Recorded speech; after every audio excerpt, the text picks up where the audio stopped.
Our storm is clearing out, but we still have slick spots possible tonight. Coming up, my main weather concerns for this weekend and our next chance for snow. So we had parts coming in from Denver that we didn't receive today. The winter storm has kept auto shop employees very busy. I'm Erin Cox, and I'll show you what to do if you can't get your car in. Folks that are actually working up to 12 hours a day, 7 days a week right now. The United States Postal Service is gearing up for one of their busiest weeks ever next week. A look inside their Salt Lake facility. A concerning trend has Utah doctors warning parents. Take care of your kids to take care of your community. The best defense against it is on the decline. And if you plan to visit one of Utah's most iconic spots, it won't be as simple as just driving through the gate. What you have to do before seeing Arches National Park. Live from Utah's news leader, Fox 13 News at 9 starts right now. The snowstorm is come and gone, and Utah sure needed it, but now we've got bitter cold temperatures as we head into the weekend. Amy Nay here with you tonight alongside Bob Evans. Let's get right to Fox 13 meteorologist Allison Krogan with our first alert forecast tonight. Allison. Oh my goodness, impressive totals out of this storm in the last 36 hours or so. Eagle Point Resort, almost 30 inches of snow. Brighton, close to 25 inches. Summit Park, close to 20 inches of snow. Bountiful Bench, almost a foot. Springville, 9 inches. Cottonwood Heights, just about 9 inches. Ogden, 7.5, and Cedar City, 5 inches of snow. Salt Lake City, right now, it's going to be cold tonight. It's cold right now. 26 degrees in Salt Lake, 25 for Ogden, 20 currently in Provo. Let me show you a bigger picture of what we're dealing with here across the state. A lot of clearing. Snow off to our east. In fact, a lot of severe weather. A major breakout just east of our state. A couple of states over. We'll get more to that coming up in just a little bit. But what you need snow for tonight, extremely frigid temperatures. 18 currently for Tooele, 17 in Lehigh, 20 for Provo. Coming up, I do have the timing of our next system, and I'll let you know how low our temperatures will drop tonight. Thanks so much, Allison. The winter storm kept workers at auto body shops in much of northern Utah quite busy today. But they tell Fox 13's Erin Cox there are other factors that may mean your repairs will take longer this year. It's the end of their day here at the Crazy Color Auto Body and Paint Shop. Phones have been off the hook all day today. Jordan Willie has worked with cars as long as he can remember and has lived in Utah long enough to know. Oh, it's snowing. Forget it's slick out. In the middle of beautiful paint jobs, Jordan is fixing up some pretty crunched metal. They rear-ended a truck, as you can see where the bumper got it right here. He's had 5 new cars come in the past 2 days due to crashes in the storm. A lot of rear ends, a lot of people driving too fast or being on their phones where they rear end somebody. And so it takes out the front of the cars, or where the roads are slick on overpasses, they'll slide off the road. Jordan says it's not just fixing up cars that keeps them busy, it's actually waiting for parts to arrive during a supply chain shortage. Coming out of state, and then depending on their weather and their process, I-80 was shut down and I-70 was also shut down. So we had parts coming in from Denver that we didn't receive today. Jordan uses the extra time waiting for parts, working on paperwork. Process to start doing the insurance claim. The most satisfying part would be, I guess, when the customers come pick up their car after it's severely damaged, in awe of the work, or they're very appreciative of the work and they can't find any flaws. In Layton, Erin Cox, Fox 13 News, Utah. Erin, thanks so much. A shattered windshield is luckily the only damage from flying ice on I-15 today. The Utah Highway Patrol says this van windshield was broken when a chunk of ice hit it after flying off another vehicle. Troopers say no one was injured, but it serves as a good reminder to clear the ice and snow off your vehicle before hitting the road. People are removing the snow from their windows, but it's, you know, the top of the roof, like you mentioned, that they don't think about removing, or maybe they can't reach. So they figure, you know, it'll either fly off or it'll stay. UHP says they see incidents like this increase the day after snowstorms when the snow is hardened. They say troopers responded to hundreds of accidents yesterday and today due to poor driving conditions. Well, you can track the winter weather conditions wherever you are, right from the palm of your hand. Get this, you can just scan the QR code on your screen right now to download the Fox 13 First Alert Weather app. You can also find it in the App Store or Google Play. In other news, a family in Stockton lost some pets during a house fire early this morning. The house was fully engulfed by the time police and fire crews arrived. The family made it out safely on their own. The cause of the fire is still under investigation. If you'd like to help, we have a link to the family's GoFundMe page at fox13now.com. The housing market in Salt Lake City is expected to heat up. Realtor.com anticipates Salt Lake City to be the #1 housing market in 2022. That's due in part to expected growth of home sales and prices and Utah's growing tech scene. Salt Lake was followed by Boise, Idaho, and Spokane, Washington, rounding out the top 3.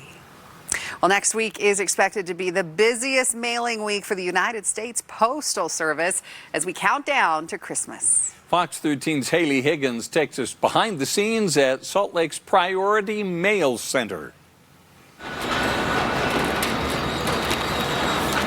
Yeah, because this one's California. They're all over. Julie Day is one of the postal workers behind the organized chaos at Salt Lake City's Priority Mail Center. I mean, it's fun to get the packages out for people. Next week, it's about to go from busy to a full-on hustle. It's just constant. I mean, it gets really overwhelming to see all the packages, but it's a lot of work. Next week is going to be crazy. It's already been really busy for us. With Wednesday marking the deadline for guaranteed Christmas delivery, the staff's only priority, get the packages there on time. Been here since 6:30 this morning. We have folks that are actually working up to 12 hours a day, 7 days a week right now. The center doubled its workforce in the last few years to more than 400 people working around the clock. So much work, they've called in 8 robotic reinforcements. The robots help this facility become one of the most efficient in the country, something managers say the average Utahn doesn't realize. I think they really don't understand what we do on a daily basis. How many packages we move into the building and out of the building, you know, whether it's getting on a truck or a plane to move it across the country. Well, chances are any packages you send or receive in the state come through this facility. And next week, they expect to handle 500,000 packages per day. Julie's single sorting machine processes 6,000 packages per hour. How many she's worked on this holiday season? A lot. I don't know how many, but a lot.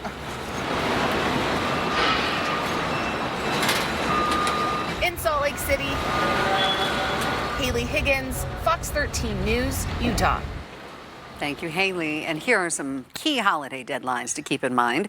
First-class mail, like greeting cards and letters, they need to be shipped out by next Friday. Priority mail must be in next Saturday. And if you're paying for Priority Mail Express, December 23rd is your deadline. We have spent $12 trillion in the last 18 months. I mean, that's an unfathomable amount of money, and we've done it without very, very little thought. New data from the Labor Department shows inflation has hit its highest level in nearly 40 years. I'm Mallory Rivera in Washington with what economists are saying about rising prices coming up. It's early prep time and have focus. Be ready to go when it actually does get cold. Ski resorts love today's snowfall, but some Utah State University researchers say they need to learn to love other things too. BYU football head coach Kalani Sitake is staying in Provo a little bit longer. Details on his contract extension coming up. In national news, new economic data is signaling a spike in inflation. The government says consumer prices soared 6.8% from last year. That's the biggest increase since 1982. The Biden administration argues the impact of the pandemic is largely to blame, but they believe prices will eventually start to come down. Fox's Madeline Rivera is in Washington with reaction. U.S. inflation is red hot. Prices rising 6.8% in November compared to a year ago, the highest in nearly 40 years. Regardless of how this number is spun from a political standpoint, consumers and businesses are left footing the bill as rising costs eat into consumer wallets. Spikes in prices of food, gas, used and new cars among the items largely driving the elevated report, putting pressure on the economy and raising the stakes for the Federal Reserve. This is their primary job, to help that average consumer, and they're failing. The report also signaling problems for President Biden. A recent poll showing the president's approval rating slipping to 41%, with voters identifying inflation as a pressing issue, despite the White House's attempts to boost optimism. I think you'll see it change sooner than quicker, than more rapidly than it will take than most people think. Republicans arguing Democrats' policies are fueling the price hikes. We have spent $12 trillion in the last 18 months. I mean, that's an unfathomable amount of money, and we've done it without very little thought. Democrats say the roughly $1.8 trillion Build Back Better social spending plan will help ease inflation. But Friday's support will likely further erode the support of moderate Senator Joe Manchin, who's mentioned inflation as one of his key concerns. In Washington, Malda Rivera, Fox 13 News, Utah. Political leaders remembered the life of former Republican Senator Bob Dole as he was laid to rest today. The senator's funeral took place this afternoon at Washington's National Cathedral. Dole passed away on Sunday at the age of 98. He served for nearly 36 years in Congress. President Biden remembering him as a man who valued compromise, but always put country first. He understood that we're all part of something much bigger than ourselves. And he really did, I felt. He really understood it. And a compromise isn't a dirty word. It's the cornerstone of democracy. Dole was also honored at a special military tribute ceremony at the World War II Memorial. It's a site he helped bring into existence after leaving office. Senator Dole was awarded 2 Purple Hearts for his military service and had said that he wanted to be remembered as a veteran who gave his most for his country. The U.S. Supreme Court has ruled a Texas law banning most abortions can remain in place for now. The decision comes nearly 3 months after Texas's controversial law went into effect. The law makes abortions illegal after the first 6 weeks of pregnancy. The ruling also delivered a partial victory for abortion providers and civil rights groups challenging the law, saying clinics can sue over the ban. Folks deserve access to safe medical care. Today's ruling is procedural and will not be the final word on the law's constitutionality. The Supreme Court is also weighing a separate abortion case in Mississippi, Dobbs versus Jackson Women's Health Organization. That case involves a challenge to Mississippi law banning most abortions after 15 weeks. A decision on the Mississippi case is expected over the summer.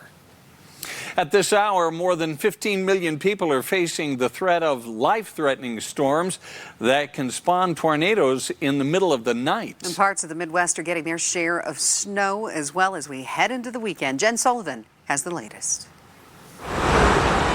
Millions of people from Ohio to West Tennessee are facing the threat of severe storms Friday night, capable of spawning tornadoes under the cover of darkness. The National Weather Service's Storm Prediction Center warning damaging winds and tornadoes, some strong, are the primary concerns, though a few instances of large hail are also possible. Tornadoes that strike at night are 2.5 times more deadly than daytime tornadoes, according to a study. Meanwhile, in Hawaii, it was a life or death situation for sure. A state of emergency has been declared. Homes have been destroyed, and many people are living without clean water. No water. After record rainfalls on Maui triggered life-threatening flooding. Trees, full-size eucalyptus trees, came down from Poli, created a big dam like 30-foot high, diverted all the water, not down there at all, straight onto our property and our neighbor's property next door. Their place is unlivable. In Minneapolis, a snowstorm has snarled air travel. Dozens of flights have been canceled and delayed. The evening commute could be pretty tough. And in Colorado, Denver's snow drought is over. The city is seeing a record late snowfall, ending the second longest streak of no snow. Better late than never. Jen Sullivan, Fox 13 News, Utah. Wow, and from what I'm understanding, part of that storm system that's going through that area of the country right now came from here. Yes, so this area of low pressure, which I'm going to start with right now because that is an ongoing storm that's impacting several states right now. This is a large area of low pressure that, as you can see, has moved on from the Intermountain West, and now this area of low pressure spawning off severe weather. I do want to quickly talk about what's currently happening. There's been a large violent tornado outbreak. We're talking about this covering 4 states from about Jonesboro, Arkansas, all the way through Kentucky. So this has been reported to be on the ground for more than 100 miles. We're talking about moving through Arkansas, through Missouri, through Tennessee, and now Kentucky. So we are going to be seeing a lot of damage from this particular outbreak, and of course we'll keep you posted. Now back here in Utah, our chance for precipitation is going to go down for the most part through the weekend. Sunday into Monday, chance for some isolated showers, but overall, Tuesday into Wednesday is our next best chance for a decent storm, and then we're going to have some more isolated to widely scattered showers through the middle to end of next week. But here in Salt Lake City right now, 26 degrees with our wind out of the southeast 10 miles per hour. It's actually feeling like it's 16 degrees here in Salt Lake City. So a very chilly Friday night. St. George currently 37 degrees. We have cool temperatures for you, feeling like 27 with your wind out of the northeast. About 15 to 20 miles per hour for that sustained wind, but it's gusting close to 30 miles per hour. Now, Alta Albion Basin, normally this is a gorgeous view. You can usually see the clear sky, but right now still they're making some snow. We still have some clouds in the area. Very impressive snow totals from the resorts, and we're going to have impressively cold temperatures first thing tomorrow morning. So right now, up in the mountains, Heber 10 degrees, single digits for Evanston. Ooh, Heber just dropped down to single digits, also 9 degrees there. Did you see that? 24 Provo, 12 for Delta, 18 for Tooele, 25 for Ogden, 28 for Brigham City, 26 degrees currently for Logan. Central Utah, we have some very cold temperatures for you down towards Bryce Canyon and Penguin, below 0. St. George currently 37, so frigid temperatures on tap for this evening, and our system has for the most part moved out. If you haven't left your house all day or you were only gone this morning, the roads are looking a lot better. Now still the back roads and any bridges, overpasses, etc. This is the area you want to be especially careful tonight because with these cold temperatures, we're going to keep some ice around. So frigid temperatures in the morning. Temperatures will be close to 20 degrees overnight. Could drop into the teens here in Salt Lake City. And then those temperatures, for the most part, 7 a.m. will be to about 15 to 20 degrees for Provo, Salt Lake, Ogden, and Logan. Temperatures will be very cold tomorrow during the day. Let's look at 4 o'clock here, mid-30s. So we're below average tomorrow. We see additional cloud cover. We're mostly going to have a system passing to our north this weekend.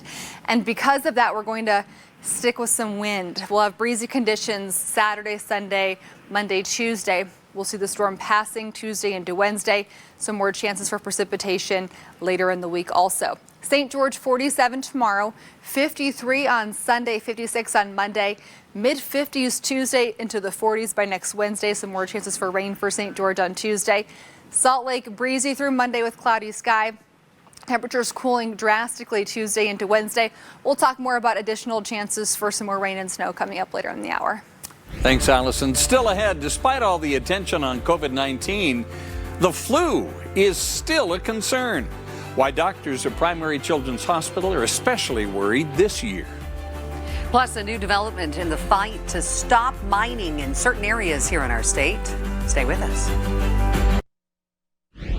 Roosevelt Police Department in Duchesne County is investigating the death of a 10-year-old boy. They say he was hit by an SUV while crossing 100 South at State Street on Tuesday, but police are just now releasing the information. We're told the boy was taken by ambulance to a hospital where he was pronounced dead. At this point, police are not releasing any more information than that. Well, Bob, Salt Lake City police are trying to find the gunman responsible for a deadly shooting outside a Salt Lake gas station. This happened just after 1 a.m. today at 3rd South and 9th East in downtown. Officers arrived about 4 minutes after getting calls about shots fired. The victim died at the scene. Witnesses told police the suspect ran away. Victim and suspect likely had some sort of altercation and that this was an isolated incident. Our detectives are still in the early stages of trying to figure out everything that led up to this shooting, and one of the things that we're asking is that the community and nearby homeowners, businesses check their surveillance cameras if they happen to have any, to see if they captured any of the events leading up to, during, or after this shooting. Police released these 4 photos of the suspected shooter in this case. If you recognize this person, you're asked to contact Salt Lake Police. A Utah doctor is warning parents of a concerning trend. Flu cases are increasing, but flu vaccination rates are down 14% this year. Hospitals are still dealing with a surge of RSV and COVID-19 cases, so they're worried a flu surge will put them over the top. They're particularly concerned about immunocompromised children and infants who could face critical circumstances if they get both the flu and COVID-19 at the same time. What it boils down to is something that we really want to encourage everybody to consider is to talk to your doctor to find out what flu vaccines are available and to get yourself covered and protected, to get your kids covered and protected, to take care of your kids, to take care of your community. Dr. Jones says getting vaccinated can help ease the extremely heavy load caregivers are carrying right now. He especially wants to remind parents that children age 5 and older can get their COVID-19 and flu shots at the same time. A unanimous vote today from the Salt Lake County Council means the process to stop proposed mining in forestry and recreational areas can move forward. The vote comes after a proposal in Parley's Canyon to mine limestone beneath the northeastern flank of Grandeur Peak. The company that proposed the mine had plans to extract 2 million tons of crushed rock every year. Salt Lake County Mayor Jenny Wilson believes the unanimous passing of the measure will lead to a better and healthier environment. I believe this amendment is necessary to assure that we have ongoing preservation in our canyons, safe recreation, that we mitigate health risks to residents. Many Utahns were also upset with the mining. When it was first proposed, more than 9,000 people have signed a Change.org petition with a goal to, quote, protect Parley's Canyon and the Wasatch Front. Coming up after the break. Snowplows were our biggest friends on Utah roads this morning. We rode along with one driver about what it takes to plow some of the Salt Lake Valley's hardest roads. Coming up. I'm Brian Champagne. I'll tell you why, even with today's snow, researchers say you're going to see a lot more of this at Utah ski resorts. BYU football head coach Kalani Sitake is staying in Provo a little bit longer. Details on his contract extension coming up.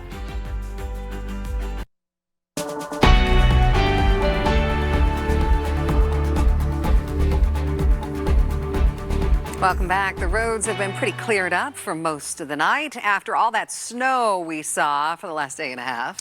But it wouldn't be that way if not for the plow drivers. Fox 13 Spencer Joseph rode along with one of them today on some of the steepest and hardest to plow roads in the Salt Lake Valley.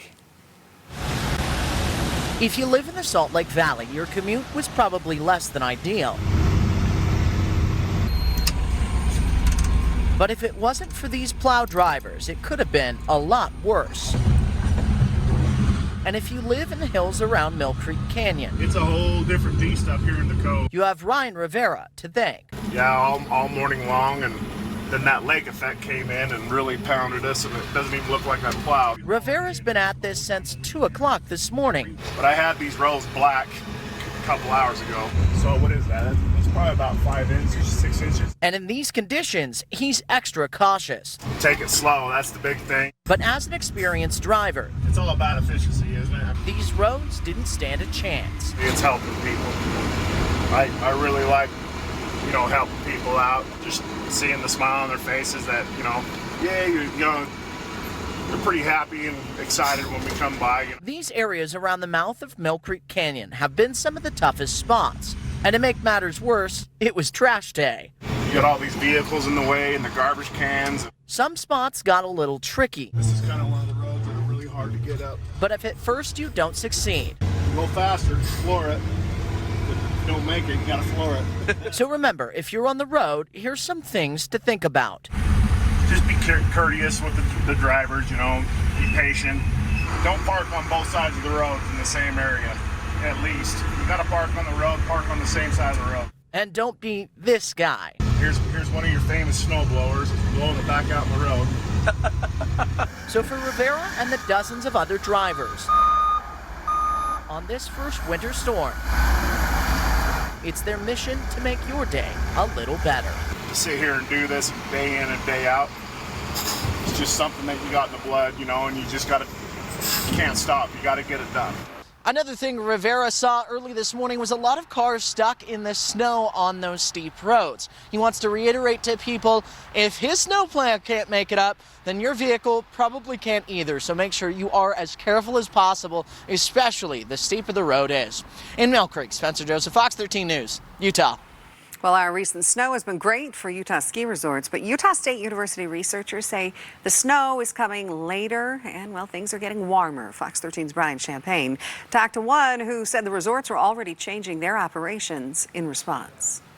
Get used to seeing these. It really helps because with this type of a gun, we can go about 10 to 12 degrees warmer temperatures than the other guns. And seeing them closer to ski season. It's been very, very warm, so we've struggled to even make snow with these until the last couple days. According to a study put out by outdoor tourism researchers at Utah State University. The main findings that we discerned were that, temperatures are warming. The ski season is moving a little bit later in the year, but also the quality of the snow is beginning to change.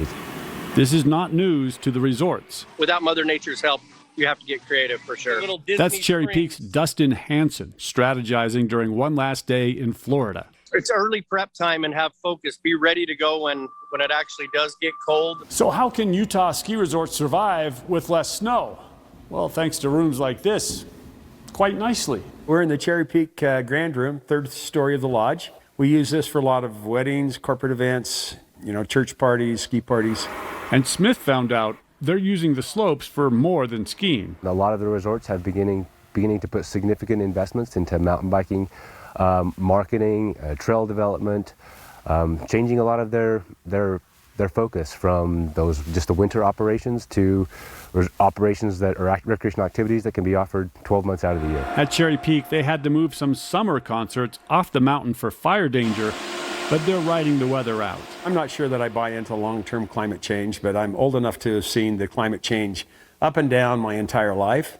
And I know at the elevations that we have here, if I'm going to have a ski resort, I've got to have a good snowmaking system. Brian Champagne, Fox 13 News, Utah. When it comes to rethinking the future, ski resorts got more than a wake-up call in 2020. Fox 13's Max Roth goes in depth tonight with numbers on just how bad business was last year for one of Utah's highest-profile industries. The majority of Utah ski resort operators took out substantial federal payroll protection program loans last year, and a recent report from the Commerce Department shows just how badly snow sport businesses suffered. The feds break snow recreation into three categories. There's skiing, snowboarding, and the rest, including tubing and dog mushing, but mostly snowmobiling. Since starting an annual report on the outdoor recreation economy in 2012, the Bureau of Economic Analysis showed minor bumps in good snow years and dips in bad ones. 2019 was good with record revenue, but 2020 dropped a disastrous 27%. And that understates the hit to Utah because skiing and snowboarding were the biggest losers. Skiing down 38% and boarding down 40%. Those other sports just dropped 7%. Utah had terrible snow totals last year, but Colorado had a better than average year, though much of their snow did fall in March and April. Now that could mean it's the pandemic that hurt the industry more than the drought. In the newsroom, Max Roth, Fox 13 News, Utah. We've got some breaking news to bring you out of Arkansas tonight, where right now we're learning at least 2 people have been killed after a reported tornado ripped through a nursing home in the town of Monette, Arkansas, right near the Tennessee border. You see some of the response here from above. At least 5 others, we understand, are injured and 20 people left trapped. Emergency crews in southern Illinois were also responding to reports of injuries at an Amazon warehouse after a roof collapsed from the storms there. Some severe weather. Allison was telling us a little bit about it earlier. We're going to continue to monitor reports from this area. We will bring you more as it becomes available at fox13now.com. Coming up, a look at a new exhibit honoring notable Utahns who've helped shape the Beehive State. And high schoolers in Orem cheering on their peers' performances in the arts. See how these bow ties are tied in. Welcome back. 60 people who've had a big impact on Utah are being honored in a new museum exhibit at Trolley Square in Salt Lake. It features photographs of the individuals and a brief synopsis of their contributions. Some names you might recognize who are being honored include Martha Hughes Cannon, Brigham Young, Lavelle Edwards, John Huntsman, and Larry Miller. The hope is the exhibit will help Utahns and visitors learn more about the state's rich history. Trolley Square is a historic building, and we're really grateful that it's being saved and that our history is also being preserved here in this beautiful building. The exhibit is a permanent feature of Trolley Square, but the featured honorees will be changed out on a regular basis, providing new perspectives and fresh stories for people to learn about. Well, cheering sections are commonly found at high school football and basketball games, but in Orem, some students have created a club to cheer on their classmates in the performing arts. Students at Mountain View High School in Orem have created the Bruin Classies, they call themselves. They're bringing attention to events going on around school in choir, band, orchestra, photography, and art. They wear bow ties and cardboard signs they create, hoping to get students supporting other students. Any art event we promote, and we try to get people to come because people deserve to see this hard work that people put into it. It's pretty cool. Club members say the idea has been talked about at the school for a while now, but was just organized this year. Already, they say they have nearly 100 members. Still ahead, big changes are coming to Arches National Park. What you'll need to do soon, well before your trip. I'm Andrea Urban, and BYU football head coach Kalani Sitake has been at the head for 6 seasons, and he's staying a little bit longer. Details on his contract extension coming up. Plus, the Utah Utes continue to get postseason acknowledgement, and a former Tipview High QB is headed to the NFL draft. Still to come in sports. So glad you could join us for Fox 13 News at 9. Amy Nay in for Kelly tonight. Glad to have you here with us. Thank you. And of course, we are following that huge tornado that's been swiping across the middle part of the country. We're going to have the latest on that coming up in just a few minutes. And Fox 13 meteorologist Allison Krogan will join us as well with a look at our weather, too. Well, if you want to visit Arches National Park during their peak season next year, you'll have to do a little planning ahead. The park is introducing a timed entry reservation system in hopes of easing congestion. Right now, it's just a pilot program and it'll last from April to October. During that time, you'll need a ticket to get into the park between the hours of 6 a.m. and 5 p.m. Reservations will be available to book 3 months in advance, 3 months in advance. There will also be a limited number of day before reservations, but those will cost you more. Over the past 2 days, Utah Highway Patrol troopers have responded to more than 300 crashes. Today, Fox 13 photojournalist Manuel Rodriguez took a ride with a trooper tasked with keeping Utah's roadways safe.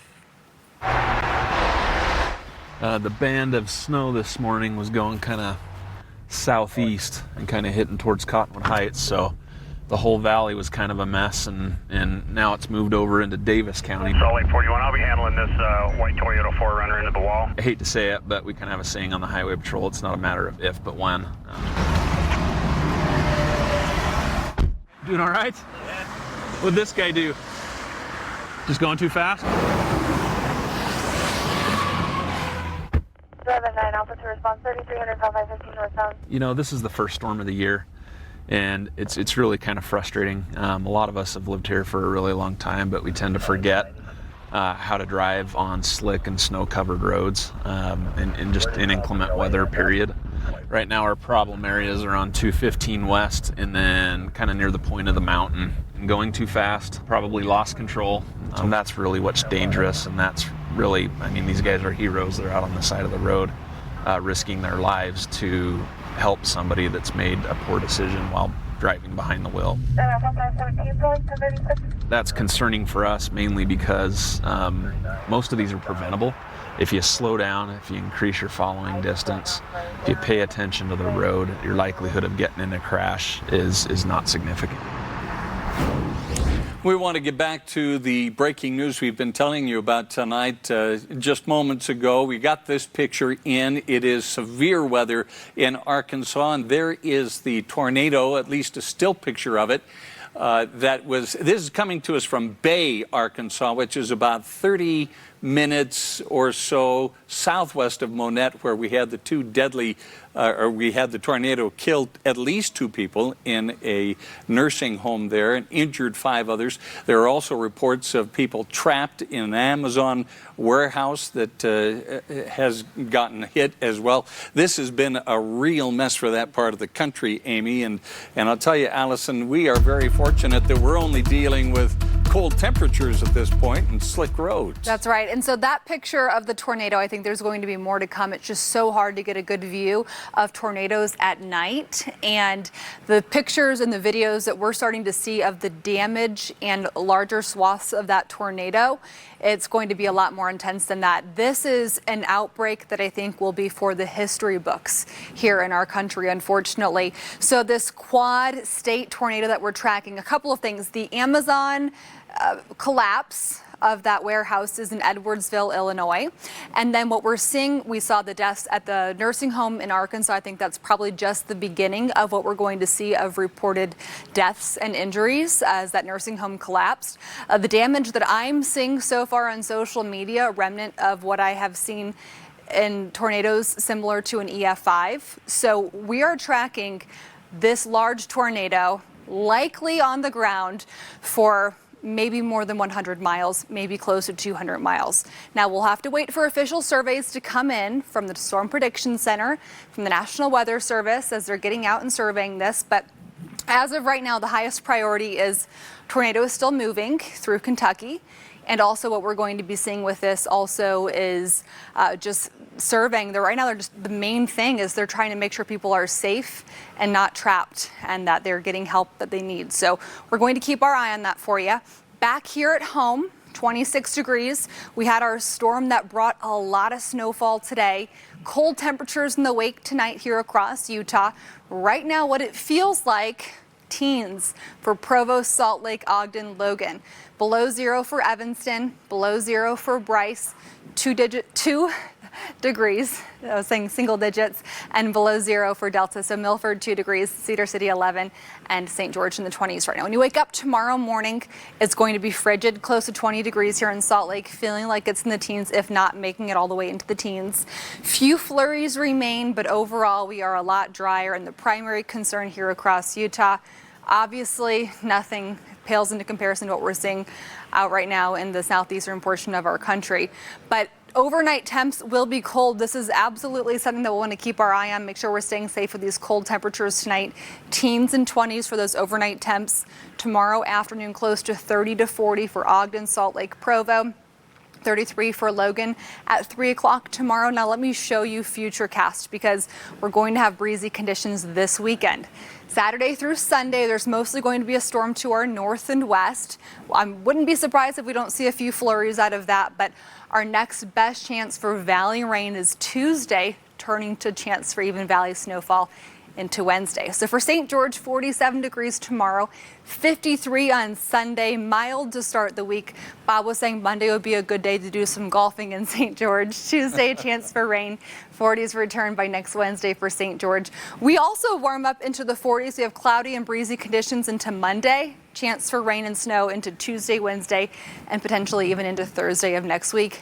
30s will also return here in Salt Lake City by next Wednesday. BYU announced today that Kalani Sitake has agreed to a brand new contract, extending him as the Cougars' head football coach through 2027. Now, in the past 50 years, BYU has only had 4 football coaches, Kalani Sitake being one of them. In his 6th season at the Realm, Sitake's overall record is 48 wins, 28 losses, and he led the Cougars to a 10-2 regular season, beating 6 teams from the Power 5, earning number 13 in college football playoff ranking. Cougars prepare to enter the Big 12 in 2023, with Kalani Sitake leading the way.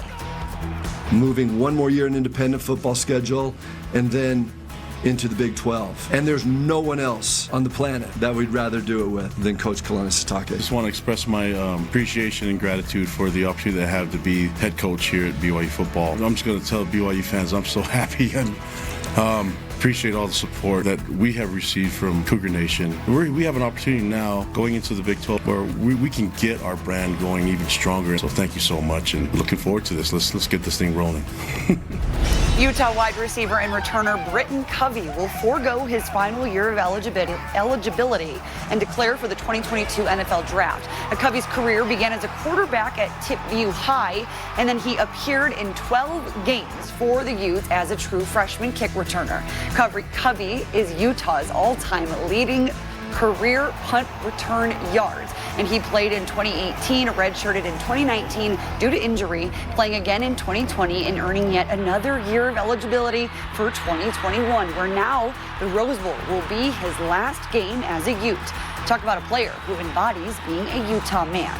And the Utah football postseason accolades continue to roll in as the Associated Press has named Kyle Whittingham their Pac-12 Coach of the Year, as well as naming Devin Lloyd the AP Pac-12 Defensive Player of the Year. Now, the Utah Jazz are on a 6-game winning streak, gearing up to face the Wizards tomorrow night. Rudy Gobert leads the entire NBA in rebounds, and Hassan Whiteside said that defense is the key to their success. I think it's also a benefit that we have. Not too many teams got 2 guys that led the league in rebounds. And I was up there top 5 in rebounds multiple years. And I think that's a benefit towards our team, and it really complements our depth. And there's a basketball tournament going on at Davis High all weekend long. I caught the Darts facing Skyview tonight. Now, just out of the half, Braden Alder from the top of the key for 3 for the Bobcats. But the Darts were tough in the paint as Colby Sims lays it in for 2 of his 11. And then it gets in the hands of Sawyer Cottrell. The catch and shoot, he made 3 shots from long range. Davis protecting the house, Rex Sunderland isolation and driving in for the bucket. He finished with a strong 25, and he looks ahead to Henry Ehrig. Count it and 1. Davis tops Skyview 81-51. We'll be right back.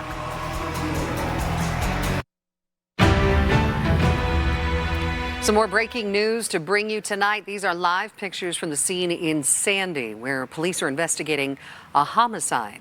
Again, this is a live look at the action there. This is near 700 East, 114th South. Now, police are telling us that 1 person was shot and that they do have a suspect in custody. We are still trying to get more information. Right now, though, no other information has been confirmed. We will update you on this at fox13now.com. And, of course, we'll bring you the very latest tomorrow morning on Good Day Utah Weekend. That does it for Fox 13 News at 9. Quickcast is up next.